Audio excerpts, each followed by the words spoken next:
E aí, pessoal, tudo bem? Vamos lá? É o seguinte, estou aqui no Master Juris, vou iniciar uma aula de princípios constitucionais, então é até importante, né, de início já destacar que existe diferença entre princípio fundamental ou princípios fundamentais em relação a princípios constitucionais, tudo bem? Então vou passar aqui uma introdução dos princípios e depois vou fazer uma análise clínica dos princípios constitucionais. Lá na frente, em outro módulo, eu vou explicar os princípios fundamentais. Então esse tema é um tema que é difícil de ser estudado, até difícil de ser encontrado na doutrina, mas tem caído em algumas provas. Por exemplo, há cerca de 3 semanas atrás, na prova foi, acho que de agente da Polícia Civil do Rio Grande do Sul, banca Fundatec, caiu a parte de princípios constitucionais, tá bom? Então eu vou ter que ficar olhando aqui para a câmera. Estou aqui com o meu amigo Eric, ele que vai, né, gerenciar aí toda a gravação. Infelizmente não dá para ficar mostrando ali de uma forma bem nítida para vocês. Vamos fazer o possível, porque eu vou ficar movimentando o celular e mostrando as imagens, né, que aparecem na tela do Eric, aparecendo também consequentemente no meu computador, e eu acho que vai te ajudar um pouquinho, tá bom? Beleza? Então vamos iniciar? Vou ficar olhando aqui, tá? Pode largar o aço aí, meu amigo. Olá, pessoal, tudo bem? Então vamos iniciar aqui o nosso módulo de princípios constitucionais. E essa parte dos princípios constitucionais não se confundem com os princípios fundamentais. Seja bem-vindo, meu nome é Luiz Alberto, sou professor de Direito Constitucional e Direitos Humanos, aqui da equipe Master Juris. Então vamos iniciar o nosso tema. Deixo claro que a minha forma de trabalhar é sempre com teoria e exercícios. Esse tema é um tema muito abstrato, então fica até difícil de você gravar alguns tópicos. É por isso que eu vou trabalhar com técnicas de memorização, principalmente as técnicas de inteligência espacial, que são técnicas em que eu mostro a figura, vou colocando também alguns fluxogramas, né? Essas figuras podem ser na forma de tabela ou fluxogramas, e aí eu vou falando e vai aparecendo as informações, tudo bem? Vão aparecendo, as informações, ok? Então vamos lá? Então na tela, por gentileza, vamos iniciar o nosso curso de princípios constitucionais, tá bom? A primeira pergunta a ser feita é: o que é um princípio? Bom, isso tem aí uma certa discussão na doutrina. Diversos doutrinadores, né, definem princípio de forma diferente. Então eu trago aqui a definição de José Afonso da Silva, também trago a do J.J. Gomes Canotilho e Vital Moreira. O próprio José Afonso da Silva, que é professor decano aí da USP, ele destaca que o princípio é o mandamento nuclear do sistema. Tudo bem? Então vou colocar aqui para vocês, ó. O que é um princípio? Segundo José Afonso da Silva, ele traz lá o mandamento nuclear de um sistema. Ele também diz que os princípios são ordenações, aí ele coloca, né, essa terminologia, ordenações, que irradiam ou imantam um sistema de normas. Então vamos lá, vamos colocar outra definição dele, tá lá. Ordenações que irradiam ou imantam um sistema de normas. E aí vem aquela questão interessante ao definir princípios, justamente por quê? Vamos lá. Nós temos que o princípio é a base nuclear do direito. O princípio são ordenações às quais, né, emanam bens e valores constitucionais. Mas vamos fazer uma analogia para você entender melhor? Quando diz um princípio, quando se destaca, melhor dizendo, o conceito de princípio, isso é tão vago, tão aberto, que eu posso trazer uma analogia para o seu dia a dia, perfeito? Vamos imaginar uma situação hipotética. Você está andando na rua e de repente aparece um estranho e começa a te oferecer droga, começa a fazer alguns convites assim bizarros para você acompanhá-lo e etc, etc. Bom, estatisticamente falando, as pessoas não vão aceitar, perfeito? Então vamos colocar aqui uma situação hipotética. Eu tenho uma filha de 10 anos de idade. E essa minha filha foi criada numa base familiar sólida. Nossa família é uma família religiosa. Eu sempre eduquei minha filha para que ela tivesse ali uma conduta que fosse ali exemplar, perfeito? Então, tendo aí essas características, né, de toda a questão religiosa, a questão familiar, etc., a minha filha é uma moça de princípios. Se vier ali um doido, um retardado, fazendo algum convite para usar drogas, etc., eu tenho certeza que ela não vai aceitar. Por quê? Porque minha filha é uma mulher de princípios. Aí você fala para mim, professor, tudo bem, mas por que você está afirmando que ela é mulher de princípios? Está escrito em algum lugar? Na porta da geladeira da sua casa está escrito: não saia com estranhos, não aceite convites de estranhos, não use drogas, não isso, não aquilo, etc. Não. Isso vem da base da criação da minha filha, perfeito? Então, quando eu tenho um princípio, numa análise mais jurídica, é a base nuclear de um sistema constitucional. Então, não tem uma definição que seja exata, como na área de exatas, enfim, como você tem na matemática. O princípio sendo a base nuclear do direito, essa definição é uma definição extremamente abrangente. É como se eu dissesse para você o seguinte: defina direito à vida. Olha só que interessante, né? Defina direito à vida. Eu faço essa pergunta, ou melhor dizendo, defina a vida, para ficar mais amplo, né? Defina a vida. Eu faço a pergunta para um médico. Depois eu faço a pergunta para um filósofo. Depois eu faço essa pergunta para um jurista. Depois eu faço a pergunta para um matemático. Cada um vai responder de uma forma. Então, quando nós estudamos os princípios constitucionais, são bases nucleares do direito, são ordenações que vão irradiar valores constitucionais, mas que não tem ali uma definição que seja precisa, perfeito? Então, essa é a ideia do princípio constitucional.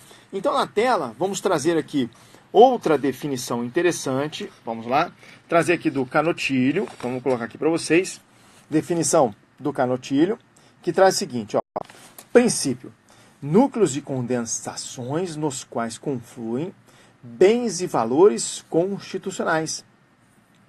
O princípio é a base da norma jurídica? Sim, então o Canotilho traz isso também, ó. Base de normas jurídicas, normas princípio, constituindo-se preceitos básicos de organização constitucional. Ok? Perfeito. Então, só para você entender mais ou menos toda essa dinâmica, vou desenhar aqui o ordenamento jurídico para você. Então, tá lá. Desenhando o ordenamento jurídico. O ordenamento jurídico, na forma aqui de uma pirâmide. O ordenamento, ele tem no ápice dessa pirâmide o bloco de constitucionalidade, formado por normas constitucionais originárias, derivadas, tem tratados internacionais sobre direitos humanos, aprovados conforme as emendas, e tem também princípios positivados e não positivados. E nós sabemos que esse bloco de constitucionalidade, ele apresenta uma relação de compatibilidade vertical, ou hierarquia das fontes. É o que destaca o STF. Vou colocar aqui para vocês. Está lá. Ó. Relação de compatibilidade vertical ou hierarquia das fontes. Então vamos lá, pessoal, só para você entender melhor como funciona essa dinâmica. Então você viu que o princípio é a base nuclear de um direito.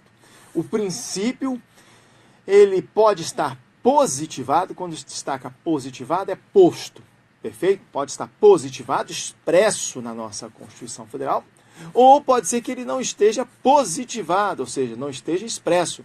Um princípio constitucional positivado, princípio da legalidade. Ninguém é obrigado a fazer ou deixar de fazer alguma coisa, senão em virtude da lei.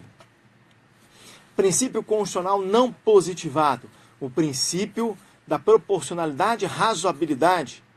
Ele não está expresso na nossa Constituição Federal.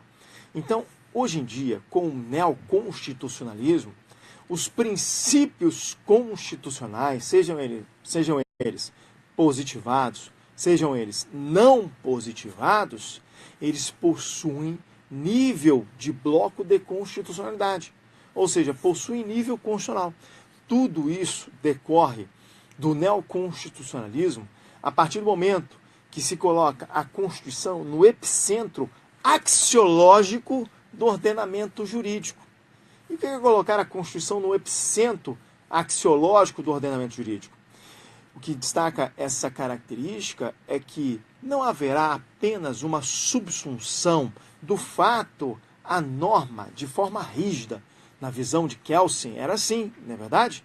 Então você tem aqui o epicentro axiológico, valorativo, que nós encontramos dentro das normas constitucionais que caracterizam o neoconstitucionalismo, pode ser exemplificado, por exemplo, quando eu destaco a casa é asilo inviolável do indivíduo, ninguém nela podendo penetrar sem o consentimento do morador, salvo nas hipóteses de flagrante delito, desastre, prestar socorro ou durante o dia com uma determinação judicial. Acabei de reproduzir o artigo 5º, inciso 11. E aí eu trago para você o seguinte, o legislador constituinte estabeleceu a terminologia casa. Mas será que o STF, ele entende como casa aquele domicílio ou a residência em si de uma pessoa apenas? Não. O STF, ele traz uma visão mais abrangente, destacando que a casa é qualquer compartimento restrito ao público, que alguém ocupa para fins de moradia, trabalho, estudo. Então, todas essas características são características axiológicas. Eu posso até fazer aqui uma metáfora com o direito penal, quando se destaca que no direito penal há uma tipicidade material, há uma tipicidade formal, que é a subsunção do fato à norma, mas do outro lado eu tenho a tipicidade material, decorrente ali até do princípio da insignificância, com mínima ofensividade da conduta, reduzidíssimo grau de reprovabilidade do comportamento, ausência da periculosidade social da ação, né? Nenhuma lesão jurídica provocada. Tem essas questões, né? Que é lá do direito penal. Então, quando nós estudamos os princípios constitucionais, você tem que entender que, conforme o neoconstitucionalismo, há uma valoração desses princípios, equiparando os princípios constitucionais, sejam eles positivados ou não positivados, às normas regras. Professor, dá um exemplo para mim do princípio constitucional, né, diferenciado aí por uma norma constitucional. Ah, professor, mas a norma constitucional pode ser um princípio? Pode. Mas um princípio sempre tem um conteúdo mais aberto. Você quer ver? Vamos lá. Quando eu pergunto para você o seguinte, olha, se você ler o artigo 37 da Constituição Federal, você tem o princípio da moralidade, certo? Ok. Aí eu pergunto, defina a moralidade. Está entendendo? É um conceito muito abrangente. Então, é um princípio, a moralidade, na verdade, é um princípio constitucional. Agora, quando você tem lá o princípio da anterioridade nonagesimal, anterioridade tributária, né, nonagesimal, quando você tem lá que o tributo que é criado perante lei não pode ser aplicado nos 90 dias. Isso é uma questão assim exata, não é verdade? Então isso é uma característica de norma-regra. É por isso que nós vamos estudar essas diferenças entre norma-regra e norma-princípio. É como eu disse para você, tá bom? Eu avisei desde o início da aula. Hoje é uma viagem total, mas é uma viagem que vai te dar base jurídica para entender tópicos hermenêuticos futuros. Ok? Perfeito. Então vamos lá? Eu tenho aqui até uma questão de prova. Joga na tela para mim, por gentileza. Vamos jogar na tela? Então, ao analisar aqui na tela, eu tenho uma questãozinha. A doutrina constitucionalista evoluiu até o reconhecimento da atual normatividade. De quem? A. Das disposições constitucionais gerais. B. Das disposições constitucionais transitórias. C. Das regras constitucionais. D. Dos princípios constitucionais. E aí? Olha que interessante, hein?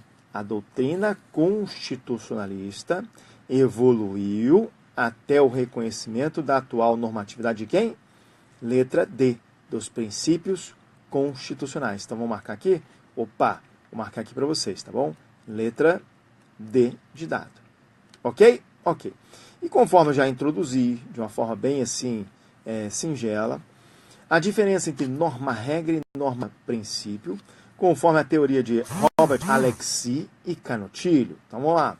Conforme a teoria de Robert Alexis e Canotilho, você tem essa diferença, né, entre norma-regra e norma-princípio. Então, bebendo uma aguinha aqui rapidinho. Olha só. Esses dois doutrinadores, que são doutrinadores, né, de peso, destacam que uma norma jurídica ela é dividida entre norma-regra e a norma-princípio. Vamos colocar aqui, ó, norma-princípio, ok? Ok. E aí vamos estabelecer algumas diferenças entre as normas-regras e as normas-princípios, ok? Perfeito. Olha que interessante, né? No quesito conteúdo, então, aqui ó, circulando para você, no quesito conteúdo, uma norma-regra, ela vai ter, uma norma-regra não, um princípio, vamos começar pelo princípio, um princípio, ele traz ali diretrizes, normas gerais, ele traz um norteamento, ele traz expressões de ideais. Então vamos lá, princípio, vou colocar aqui a definição, contém expressões de ideais ou diretrizes no ordenamento.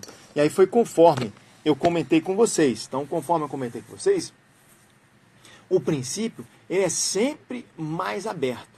Então, o princípio ele possui aí expressões de ideais, ele possui diretrizes. O que são diretrizes? Diretrizes são normas gerais, perfeito?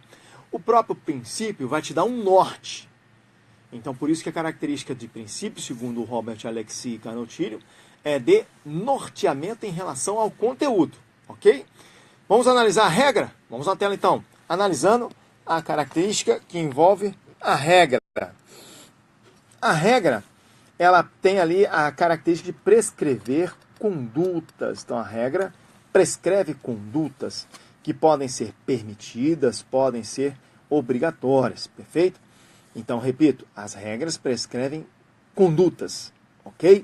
Ou seja, situações assim mais precisas. Então, quanto ao conteúdo, princípio, expressões de ideais ou diretrizes, norteamento. Regra, prescrevem condutas permitidas ou obrigatórias. Quanto à forma, perfeito, o princípio, ele é sempre enunciativo. Então, vamos colocar aqui, ó, princípio é enunciativo. Tudo bem? Traz ali enunciados.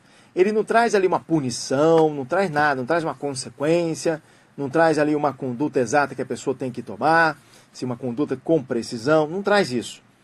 O princípio estabelece enunciados. E as regras? As regras não. As regras estabelecem condutas e consequências. Então vamos lá.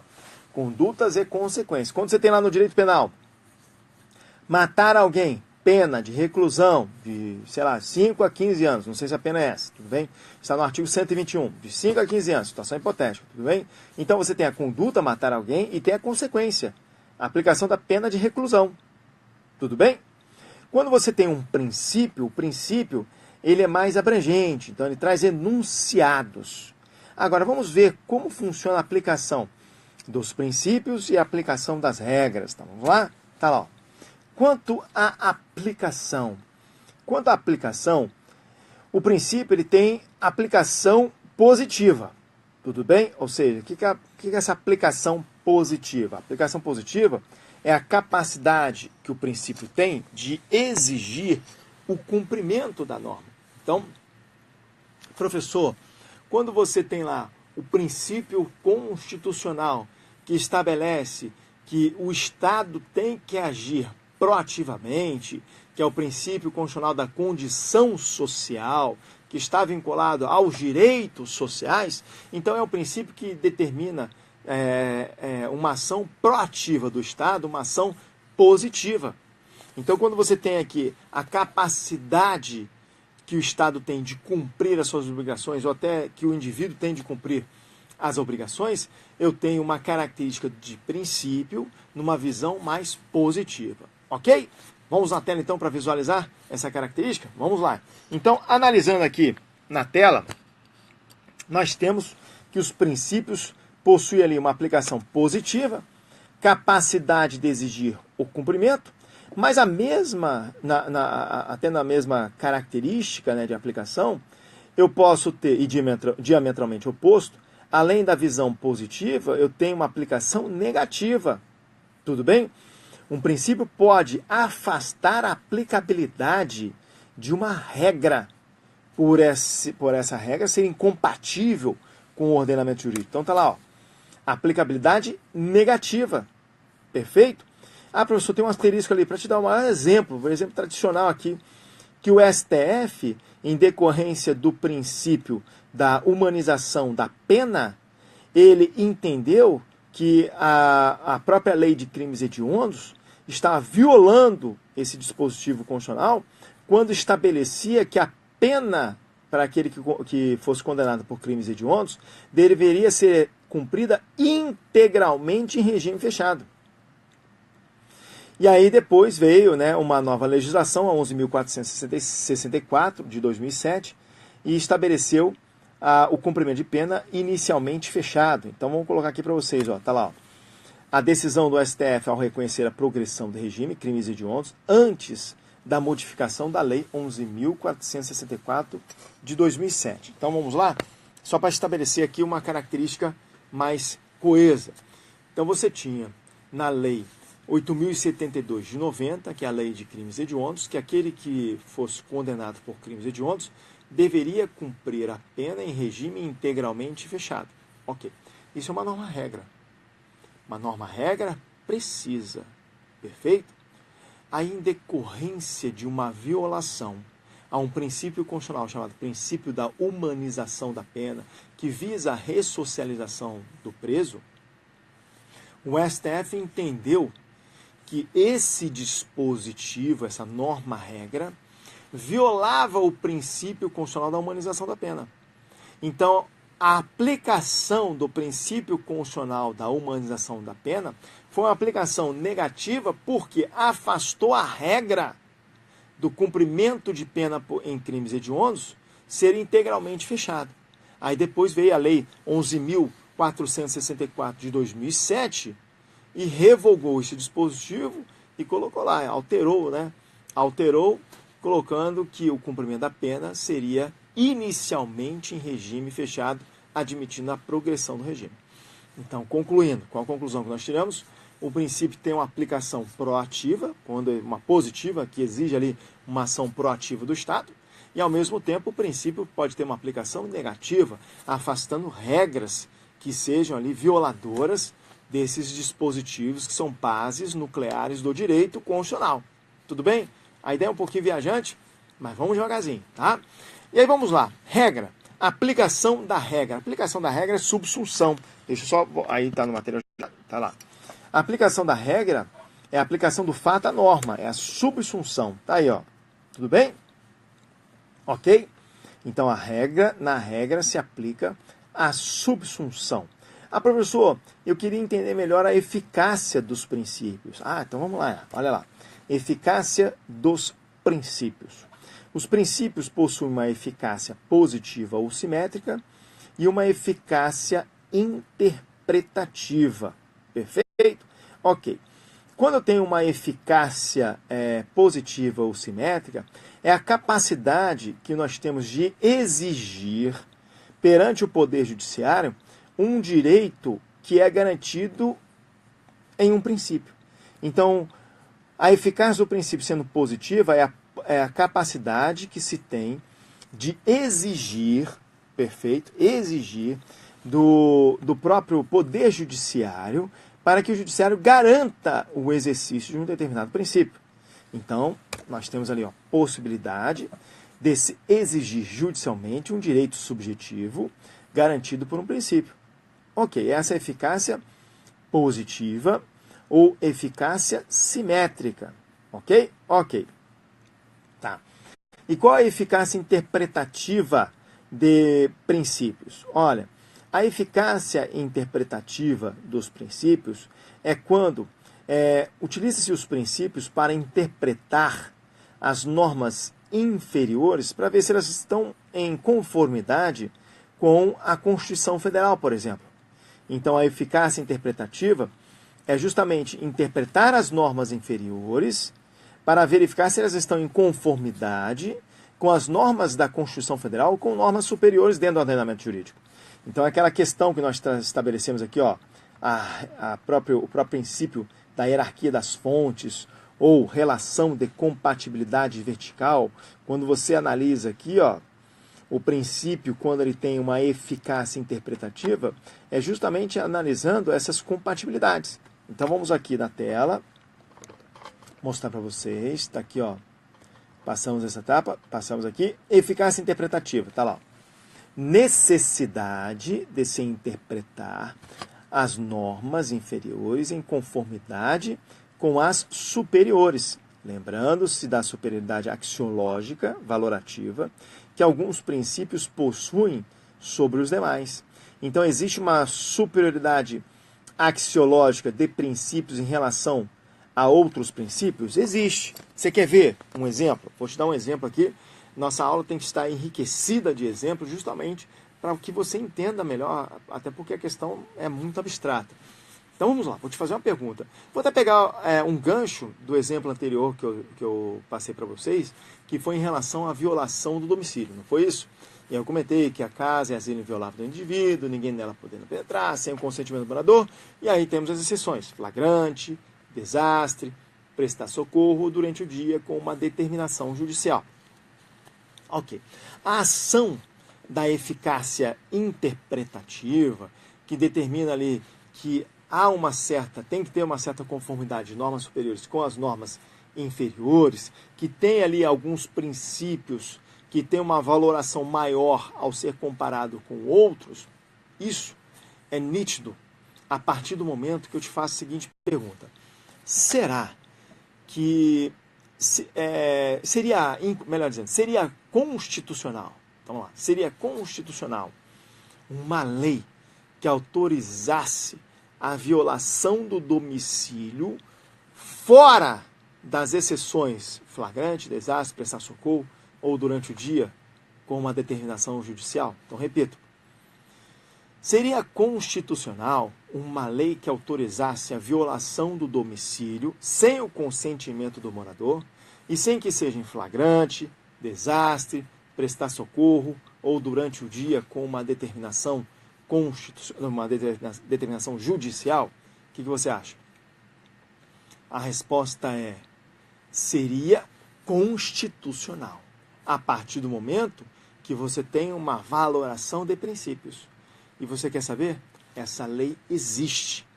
Existe uma lei que foi promulgada e publicada em 2016, que essa lei é a 13.301, não sei se é 13.300, 13.301, salvo engano, perfeito?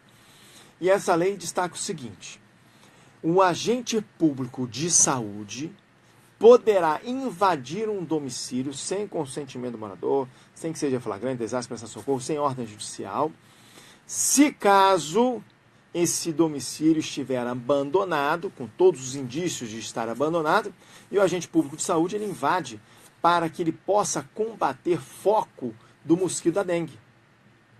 O agente público de saúde chegar à casa de um morador e o morador recusar a entrada desse agente público de saúde, ele pode chamar a polícia e a polícia submeter um ingresso forçado a essa casa. Se o agente público de saúde comparecer à sua casa em duas situações consecutivas, sendo que na primeira, quando não tinha controle, ele avisou que ia aparecer tal dia. Então, nessas duas situações consecutivas, se ele não te encontra em casa, a lei permite que ele invada o domicílio para combater o foco do mosquito da dengue. Então, essa lei existe. E aí eu te pergunto, olha só, agora vamos à questão valorativa, né, de princípios. De um lado, eu tenho um princípio constitucional que estabelece a intimidade e a vida privada daquele que é o morador daquela casa, vamos colocar aqui. Do outro lado, eu tenho outro princípio constitucional, que é o princípio da vida, o princípio que destaca ali a questão da saúde pública.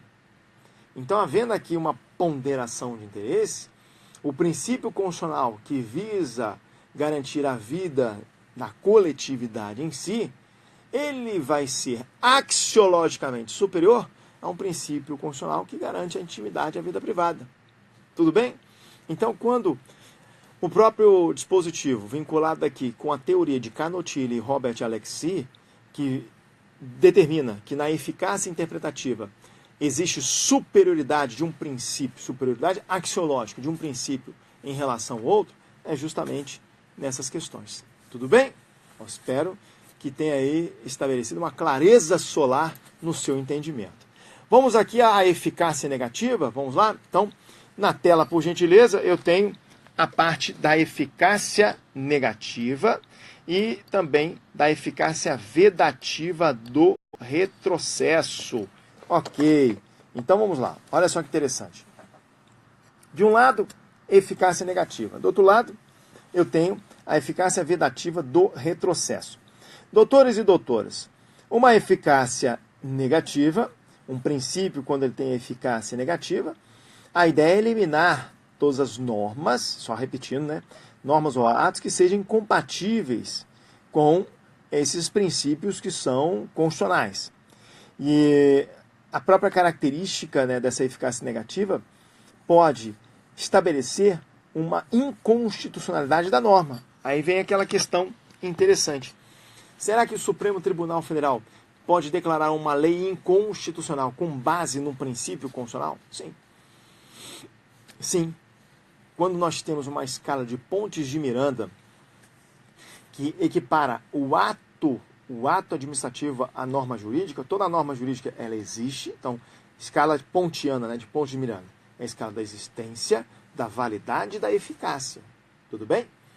Quando nós temos uma questão de norma, sendo uma norma, quando eu falo lei ou ato normativo, no sentido amplo, vamos botar ato normativo, sendo declarado inconstitucional, significa que ele está sendo invalidado, segundo a doutrina americana. Então, um princípio constitucional ele pode invalidar uma norma, quando destaca pode invalidar uma norma-regra, subentende-se até que pode declarar essa norma-regra inconstitucional. Então, repito, um princípio constitucional pode ser o parâmetro para declarar uma norma-regra inconstitucional? Sim. É possível. Tudo bem? Então, tem que tomar um certo cuidado com essas questões. Tudo isso decorre da eficácia negativa. Vamos na tela, então? Então, na tela, analisando, então, a questão da eficácia negativa, eu tenho que determina que todas as normas ou atos que sejam incompatíveis com os princípios sejam declaradas inválidas. Perfeito? Tranquilo? Na verdade, sejam declarados inválidos. Né? Está errado aqui no português. Vamos lá. E a eficácia vedativa do retrocesso? A eficácia vedativa do retrocesso, ela tem uma característica de efeito no-cliquete. Tudo bem? O que é esse efeito no-cliquete? Então vamos lá. Pode jogar aqui para mim, por gentileza. O efeito no-cliquete é o seguinte. Em determinadas situações, a partir do momento que a nossa Constituição, sendo considerada uma Constituição dirigente, o que é uma Constituição dirigente? Além de garantir os direitos já conquistados, ela determina uma ação proativa do Estado, o perfil de Constituição dirigente é um perfil de Constituição que veda o retrocesso. O que é vedar o retrocesso? Os direitos constitucionais já conquistados, eles estão garantidos. Não pode descer, não pode voltar atrás e eliminar algum direito fundamental.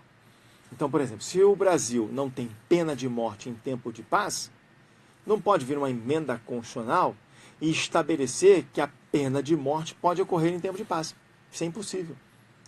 Justamente por quê? Porque existe ali um entendimento, esse entendimento já está enraizado tanto no Poder Judiciário quanto na doutrina, que é o entendimento que a eficácia de um direito já conquistado, ela é praticamente absoluta. Não pode retroceder. Por que é efeito no-cliquete? É porque existe até um dispositivo, eu não entendo disso, tá, pessoal? Pelo amor de Deus, peço desculpas para os alunos, né, que entendem desse esporte, tá? Então vamos falar aqui do esporte da escalada, né, do montanhismo, enfim.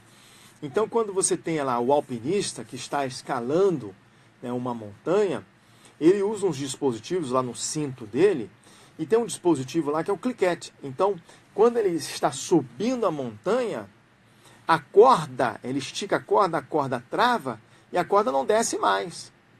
Então, em homenagem a esse dispositivo que vem aí desses atletas, enfim, a doutrina trouxe efeito no-cliquete dos direitos já conquistados. Então, o princípio, quando ele traz uma eficácia vedativa do retrocesso, significa que os princípios podem ser utilizados para garantir que valores constitucionais e direitos constitucionais já conquistados não retrocedam. Essa é a ideia. Tudo bem? Vamos lá? Então, na tela, por gentileza, analisando aqui um dispositivo, tá bom? Eficácia vedativa do retrocesso. Permite que seja exigida do Poder Judiciário a invalidação de uma norma que revogue outra que disciplina ou aumenta direito fundamental sem a respectiva substituição ou sem a contrapartida. Então, olha só, de novo, hein? Permite que seja exigida do Poder Judiciário a invalidação de uma norma que revogou outra norma, e essa outra norma ela disciplinava e aumentava direito fundamental sem a respectiva substituição, ou seja, sem a contrapartida. Tudo bem? Tranquilo? Perfeito? Então tá aí, ó. Vamos avançar.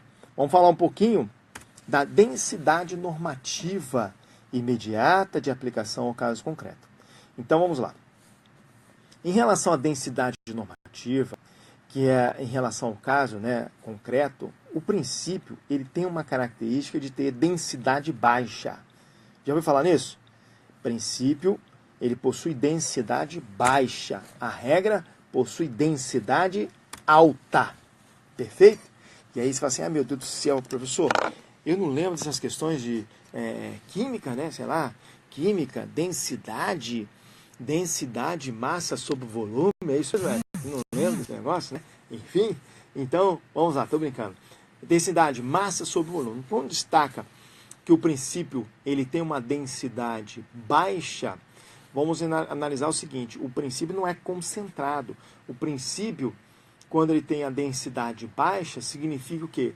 Que ele está extremamente aberto a várias interpretações. A regra tem uma densidade alta, uma densidade que ela é mais concentrada. Então, fazendo aqui uma analogia, tá? Uma metáforazinha aqui boba, perfeito? Quando você tem ali vamos colocar aqui, um material que ele possui densidade alta, significa que ele não é maleável, perfeito? Esse material não é maleável. Agora, um material que tem densidade baixa é um material que ele é mais maleável. Então, o princípio constitucional, ele tem a densidade baixa. E uma norma-regra, ela possui a densidade alta. É difícil de modular a regra. O princípio é mais fácil de modular. Tudo bem? Tranquilo? Vamos lá?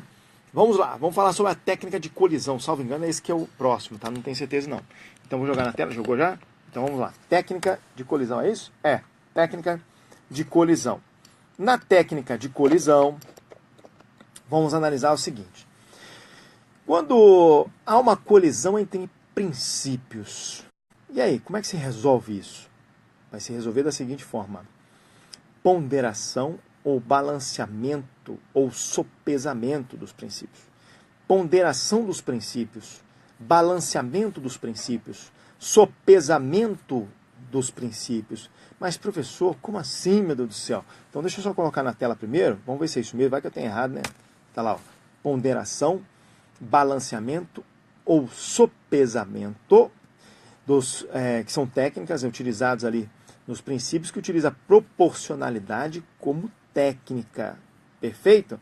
Vamos lá. Olha só. Vamos imaginar uma situação hipotética. Até o exemplo que eu vou dar aqui para vocês, tá bom? A Constituição diz assim: são inadmissíveis no processo as provas obtidas por meios ilícitos. Olha que doideira, hein? São inadmissíveis no processo as provas obtidas por meios ilícitos. Então você tem, salvo engano, esse é o artigo 5º, inciso 57, a inadmissibilidade da prova ilícita no processo. Perfeito. E aí, meus amigos, você sabe, mais do que eu, que é possível que uma prova ilícita seja aceita no processo para garantir a defesa daquele que está sendo acusado.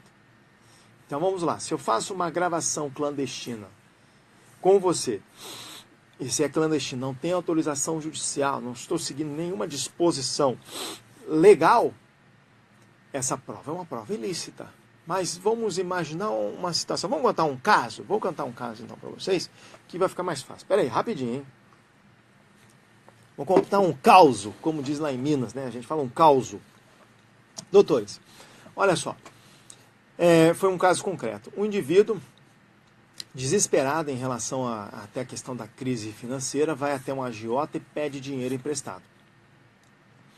Aí, só que ele sabia que esse agiota, ele agia com muita má fé em determinadas situações, e ele, desconfiado, levou o gravador dele e gravou a conversa com o agiota. O agiota agendou ali uma reunião com ele. Aí o agiota falou o seguinte: não, tudo bem, eu vou te emprestar aqui os 100 mil reais, vou te cobrar um juros de tantos por cento ao mês, mas eu quero que você assina essas notas aqui, colocou umas notas fiscais, enfim, sei lá como é que foi a situação, e quero que você assina cheques em branco na sua conta. Perfeito. E aí, o indivíduo levou um talão de cheque e assinou ali 4, 5 cheques em branco. E pegou o dinheiro, o cara estava desesperado. E aí, só que quando ele assinou os cheques, ele perguntou o seguinte: mas por que você está pedindo, né, esses cheques aqui assinados em branco? Eu não tenho conta no banco, minha conta está estourada no banco, estou negativado, etc. Tal. Aí a agiota disse assim para ele: não, porque se você não me pagar, eu vou pegar esse cheque, vou até a delegacia, vou colocar um valor X, Y, eu não sei se determinou que o cara colocasse o valor, mas enfim, eu vou até a delegacia, primeiro vou tentar sacar esse dinheiro, não vai ter dinheiro no banco, e aí depois eu vou até a delegacia registrar uma ocorrência por fraude no pagamento mediante cheque. Então existe crime, que é uma modalidade de estelionato, e aí o que aconteceu? O agiota pega todos esses cheques, e aí no primeiro, segundo, terceiro mês ali de prestação, o indivíduo pagou certinho. No quarto mês, o indivíduo começa a inadimplir. Quarto, quinto, sexto, sétimo, não paga. Quando o indivíduo não paga, o agiota segue o procedimento. E aí seguiu o procedimento, registrou a ocorrência, tudo certinho. E aí o que aconteceu? O delegado de polícia intima o coitado lá a comparecer à delegacia. Quando o coitado comparece à delegacia, ele apresenta aquela gravação clandestina. Ou seja, apresenta a gravação clandestina para se defender. Isso, dentro aqui de uma questão de técnica de colisão de princípios, você tem ali uma ponderação de interesses, essa prova, segundo o Supremo Tribunal Federal, possivelmente vai ser admitida? Possivelmente com 99,9999%. Então você tem a questão, né, da situação em que, havendo colisão de princípios, haverá também ponderação de interesses. Tudo bem? Então essa prova ilícita é utilizada para se defender, e foi utilizada para defender o indivíduo. Agora, esse agiota responde por algum crime, e aí o delegado pode indiciá-lo por outro tipo de crime? Acredito que denunciação caluniosa, tá bom? Mas não vamos entrar no mérito aqui do direito penal, foi só para enriquecer aqui o nosso exemplo. Então, na tela, por gentileza, quando nós temos a técnica de colisão, tá, okay, de princípios, resolve-se pela ponderação, balanceamento, sopesamento. E aí eu coloquei aqui o exemplo, para você não esquecer, que está lá: permitir a prova ilícita para provar a inocência do réu. Ok? Tá. E a regra? A regra é fantástica, né? Quando você tem técnica de colisão entre regras, aplica-se uma teoria que é all or nothing. Desculpe que o meu inglês aqui é inglês mineiro, né? Então fica complicado. Então, all or nothing, ou seja, a técnica do tudo ou nada, que você tem a possibilidade da derrotabilidade da norma, ou da superabilidade, da norma. Professor, como assim all or nothing, ou técnica do tudo ou nada? Significa o seguinte: quando nós temos colisão entre regras conflitantes, a técnica é o seguinte: uma ela vai ser revogada, ou melhor dizendo, uma irá revogar a outra, já que estão colidindo. Perfeito? Então, tratando o mesmo assunto, mas colidindo aqui nos interesses, colidindo em algumas disposições, você tem a técnica do tudo ou nada. Ou aplica essa, ou aplica essa. All or nothing. Tudo bem? Dependendo da situação, não há nem esse tipo de revogação. Há a chamada derrotabilidade. Você já ouviu falar que uma regra pode ser derrotada? derrotabilidade, olha que interessante, né? Eu digo que essa aula é uma aula até para você se aperfeiçoar na sua técnica jurídica. É uma lapidação do seu conhecimento jurídico. Porque sempre os alunos, né, a maioria dos alunos, aprende o basicão, feijão com arroz ali, e às vezes não entende algumas disposições. O nosso direito é extremamente maleável. Vou te dar um exemplo de derrotabilidade, tá bom? Vamos lá, eu acho que eu até trago isso no material. Escolhi na doutrina, achei interessante, foi análise de caso concreto também. O que acontece? O nosso Código Civil, ele traz alguns impedimentos de casamento, certo? Por exemplo, irmãos não podem se casar. Aquele que já é casado, ele não pode se casar novamente. Perfeito? Seria ainda continua casado. Tranquilo? Tá. Então tem outras situações lá do Código Civil, que são impedimentos em relação ao casamento. E se houver algum tipo de infração dessas normas, o que vai acontecer? Responde penalmente, criminalmente. Por quê? Desrespeitando as normas do Código Civil, haverá violação ao Código Penal. Tanto que a doutrina do professor Kleber Masson destaca que nós temos o Rogério Sanches também. Quem mais? Pode falar de quem? Do Guilherme Nutti, quem você quiser, hein? Penalista, o pessoal gosta de penal, né? Então você tem uma norma penal em branco, homogênea, heterovitelínea, ou norma penal em branco, própria, é própria ou imprópria? Imprópria, desculpa, imprópria, a homogênea é a própria, não, desculpa, a homogênea é a imprópria, heterovitelínea, tudo bem? Então, olha só, norma penal em branco, homogênea, heterovitelínea. Por quê? É uma norma penal que apresenta ali uma tipificação numa norma e a complementação, ela tem que ser analisada em outra norma de mesma hierarquia, com a mesma fonte de produção. Tudo bem? Mas é uma norma diferente, por isso que é norma penal em branco homogênea, heterovitelínea. Tranquilo. Tá, mas, professor, você está falando da derrotabilidade, beleza? Só peguei um gancho aqui.